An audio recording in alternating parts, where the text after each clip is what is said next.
Jo. Jo, so sagt man bei uns in der Palz, wenn man Hallo sagt. Andere sagen Hallo, guten Tag oder was. Aber in der Palz sagt man Jo. Das heißt, wenn an die Palz kommen und da gehen die Palz wieder laufen und ersuchen etwas, dann können er ruhig zu den Leuten Jo sagen. Die sind nicht beleidigt, genau das Gegenteil, die denken, er sind Pelzer. So, das Gleiche ist, wenn er jetzt in die Palz kommen und ersuchen etwas und erfragen, wo es hingeht. Das kann ein bisschen schwierig werden. Und wie schwierig das wäre, könnte, muss ja nicht, könnte, das erzähle ich euch in einem kleinen Beitrag dazu.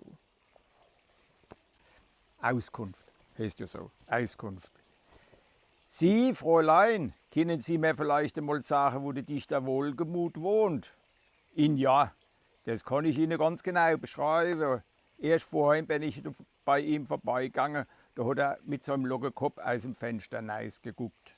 Also passen Sie auf, Sie können es gar nicht verfehlen. Jetzt gehen Sie noch auf die andere Seite, die Gasse runter, bis Sie an das Haus kommen, das wo frisch gedingst ist. Dann laufen Sie über die Gasse, nieder dorthin, wo früher Metzger, Miller so Laden war.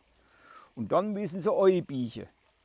Erst gehen Sie ein Stück geradeaus, dann die Zweitgasse linker Hand und da sehen Sie einen großen freien Platz. Den Platz lassen Sie ruhig liegen.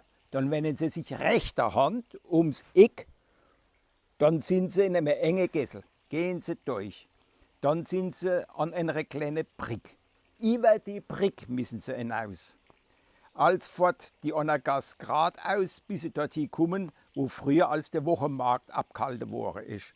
Und laufen dann rechter Hand in Selligasse, wo der Brunnen steht. In der Zweitseitegasse von Selleregasse mit dem Brunnen müssen sie noch ein großes Stück weiterlaufen, bis dorthin, wo das ganz Trott war, blau ist. Denn dort wohnt der Dichter Wohlgemuth. Er spitzt nämlich sein ganze Griffel und sein ganze Tintestift zum Fenster hinaus und deswegen ist das Trottwar so blau. So, jetzt weißt du, wo du hinlaufen musst, wenn du in die Palz kommst. Dann findest du uns Doktorenhof Fenningen ganz einfach. Einfach fragen, die Leute erklären das. Findest du? Geht mich freuen. Machen's gut, bis zum nächsten Mal. Euer Wiedemann Schorsch vom Doktorenhof.